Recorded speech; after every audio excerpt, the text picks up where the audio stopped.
line for a rally. We'll make sure we have a little bit of entryway so we can watch as the members of the OIC exit and show our disgust at their decision, but are wondering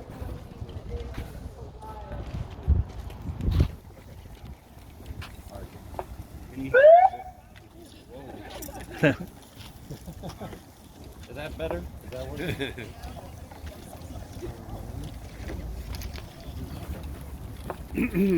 All right. Hello. Okay.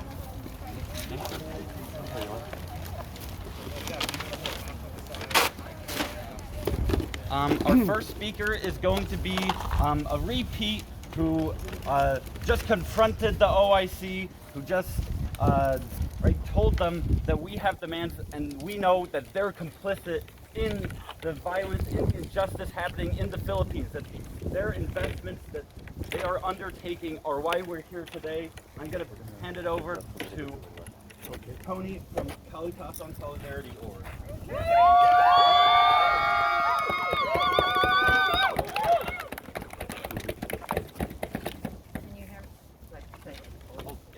Can you hear me?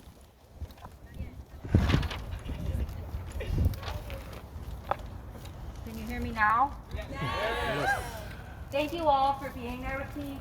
I was really nervous, but having the people behind me made me feel brave, and I felt the love for the people and for this planet surging through me. I want everyone here to know that our Stop the Plunder campaign does not stop at divestment, it starts there. We will keep fighting until the Filipino people are free from imperialist domination, until they are safe from people like the OIC, who are active participants in the U.S. war machine. Our love for the Filipino people, our love for the Philippines, for Palestine, for the Congo, for Turtle Island is so much stronger and more powerful than their greed. They cannot stop this movement. They can ignore us, but we will not stop. We will come back stronger with more people power until we build a mass movement more unstoppable than the largest wave they've ever seen. Because as all of our struggles are connected, so is our liberation. We will continue to tell the people of their complicity in war crimes. There are American citizens burning themselves alive, because they do not want to be complicit in genocide anymore. And yet they sit there, complicit in human rights violations, genocide, and famine, unmoved. Did you see the way they sat there like fucking statues?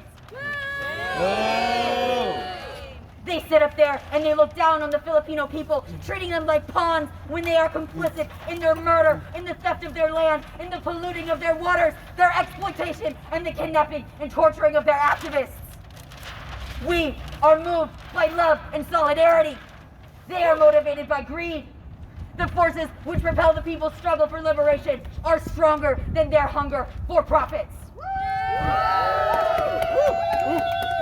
As I said before, we will not stop until every Filipino child can live in their homeland safely, until every child can grow up to adulthood and become an elder in their homeland safely, free from imperialist domination, exploitation, and environmental plunder. Free Palestine, free Congo, free the Philippines, stop the plunder. Palestine to the Philippines, stop the U.S. war machine. From Palestine to the Philippines, stop the U.S. war machine. From Palestine to the Philippines, stop the U.S. war machine. And then, all right, to intro our next speaker, we have a longtime solidarity activist. This is going to be Twyla, a longtime solidarity activist, and who lived with organizers in the Philippines for 6 months in the 1990s, and is co-chair of the SEIU 503 Retiree Caucus. Woo! Let's see, okay, I think that's working. Thank you. I'm so glad I'm here today. Came up from Eugene. My name's Twyla Jacobson. I'm a first retiree and president of the SEIU 503 Retiree Local. And a longtime activist that I did spend 6 months in solidarity work with Gabriela in the Philippines in 1989-90, 34 years ago now. I can't believe it. During the fact-finding missions, I met peasant farmers, indigenous people, fighting the mining of corporations such as Ocean Gold in the Cordillera region, sugarcane workers, and those in towns surrounding U.S. bases prostituted and fighting back, and organizers of factory workers living in export processing zones which have been abandoned by corporations over the years, seeking their cheaper labor in Vietnam and other countries because they were unionizing there. We heard the stories of young women who worked in other countries, as we have here in Portland, in households as care workers, often not paid, abused, and enslaved. International solidarity by labor is the counterbalance to these transnational corporations who flee from country to country, away from laws and regulations and being held responsible. Corporations like Tesla also exploit and abuse workers here in the U.S. We are stronger when we fight back together. We can gain much by following the footsteps of Philippine labor unions who organize workers and fight for their rights amid killings, illegal arrests, red tagging, union busting, and other freedom of association violations. And for their resilience, persistence, and courage in the face of extreme violence and repression. I knew this would be hard. Oh, thank you.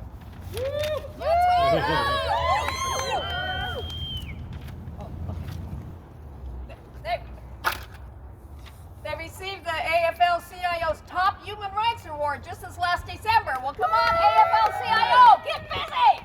Get organizing! That is why I stand here today as a union member and a PERS retiree. They want to keep enforcing poverty by the global elite and financial system, and this has got to stop. Yeah. What does it mean to be a citizen of an imperialist colonial power like we are? Our tax dollars and retirement funds being used to prop up and continue extrajudicial killings, enforced disappearances, illegal or arbitrary arrests, fake or forced surrenders, bombings, forced evacuation, threats, harassment, and intimidation. And now, facing the possibility of Trump is elected, new levels of barbarism and permanent fascist turn. We have got to make this stand now and continue, or capitalist looting will have no stop. And the window of opportunity to fight back is closing. So what can we do? Well, we look to the Philippines and the Gaza and the resistance that is as a light to act for a world where decolonization is the operating principle. That's right. That's right. Yeah. We have to decolonize and organize and be active in a union. Acknowledge our inherited ancestral debts. We did not do this. We have been inherited these debts. So what do? We work for peace and healing in the present and embrace a liberatory generational perspective, as Rose has said, in order to free our children, grandchildren, and future generations from what is trauma. Acknowledge and fight the inherited infrastructure that no one alive built, but all of us live under. Defined as the overarching caste system, using race as the metric. Continuing to join the Philippine Solidarity Movement and other movements, building our collective power through people's organizations. We will harness our strength as the majority to effect change and hold our governments accountable. And bring more attention to the Philippine Human Rights Act and how our tax money is funding war crimes and atrocities. We are here today. We will continue to show up wherever we are, and we are working in coalitions. This is what I am so happy and proud about right now. It's hard to find that in this movement, but we have to find our hearts. We have our hearts in it, and let's keep working. Thank you so much. Long live international solidarity! Long Long live International solidarity! Long live International solidarity! All right. Thank you, everyone. Next up, we're going to have Diane from Extinction Rebellion, a land defender group and climate justice group doing direct action to stop the further degradation of our environment and the pollution and inevitable climate change that's coming, that we're experiencing right now. XR and Diane are fighting against that. Woo. You don't have to show. Okay, my name is Diana, and I'm a PERS member and a climate justice activist with Extinction Rebellion, part of ICHR. I serve as a regional liaison with Global XR, working closely with activists from the Global South who are in direct action on climate justice. We are in full support of KSO's Stop the Plunder campaign and the demands to divest Oregon PERS from corporations harming both people and the environment in the Philippines. As is the case with most of the allies we work with in the Global South, people in the Philippines are witnessing the impact of climate chaos, even though they contribute relatively little to greenhouse gas emissions. XR and the Stop Money Pipeline activists throughout the U.S. have long campaigned against Chase Bank as the villainous #1 fossil fuel project investor in the world, spending since the Paris Climate Agreement until last year over $382 billion on fossil fuels. They know the human and species cost of climate chaos from the burning of fossil fuels, but refuse to alter their practices, squeezing every drop of profit until the bitter end. What I see working with the global climate activists is a similar story over and over, whether in Kenya, Uganda, Zimbabwe, Chile, Bolivia, Argentina, Brazil, the Philippines, I could go on. The neo-colonialism of the U.S. and multinational corporations plundering resources for the wealth of a few, and anyone who attempts to intervene becomes a target. Their lives endangered by extreme retribution and repression. In the Philippines, this is true with OceanaGold in Didipio for gold and for copper in Nueva Vizcaya, and in many other villages fighting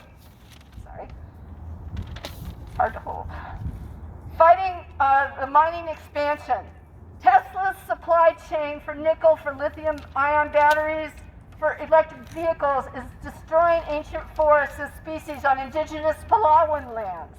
Government officials there continue to strip away protections, changing land use and environmental laws at the behest of these companies. Then Boeing comes into play. Profiting from either the direct sale of military equipment and weaponry or selling to the U.S. government, which arms the Philippines regimes. These weapons are used to put down any sign of discontent with deadly attacks, which continue under Marcos Jr. in high numbers. 22,391 aerial bombings of their own people. I hear weekly examples of governmental forces in direct collusion with corporations, backed and trained by the global north, operating against climate activists and land defenders all over the world. And I saw this in person when we stood along with indigenous land defenders to stop Line 3. I hear weekly examples of governmental forces, It's no coincidence that Oregon and many other U.S. states have recently passed domestic terrorist laws, making it a felony to even challenge fossil fuel infrastructure. For all these reasons, we say no! No more human rights abuses and environmental destruction in our name. In the current climate crisis, we must work in solidarity with those who demand justice for both the planet and for people over profits. The OIC must divest PERS from these companies tied to the Philippines. We don't want to be complicit in these crimes. Solidarity with KSO and with the people of the Philippines. Divest now!